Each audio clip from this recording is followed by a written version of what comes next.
Sushi night gone wrong. So, last Friday, my buddy Jimmy decided he was going to impress his new date, Lisa, with a homemade sushi night. Jimmy, confident in the kitchen and armed with a YouTube tutorial, announced his plan to our friend group during our usual Thursday night hangout.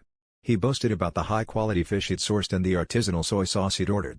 We all nodded, impressed, until he nonchalantly mentioned he found a deal on a massive tub of wasabi from a local craft store.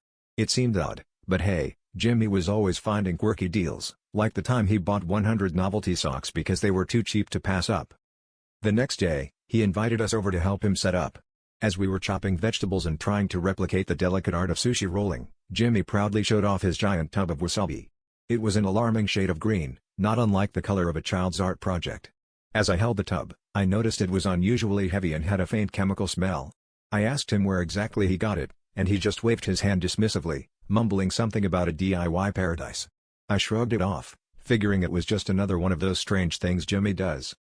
As the evening progressed, everything seemed to be going smoothly.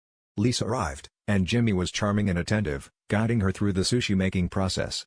He was in his element, tossing around words like umami and nori as if he were a seasoned chef.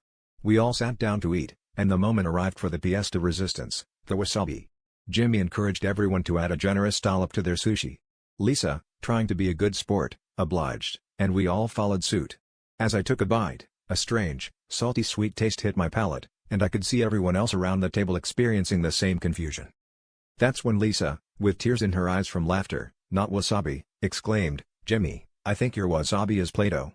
The room erupted in laughter, and Jimmy turned beet red, not from embarrassment, but because he had already swallowed 2 pieces doused in it.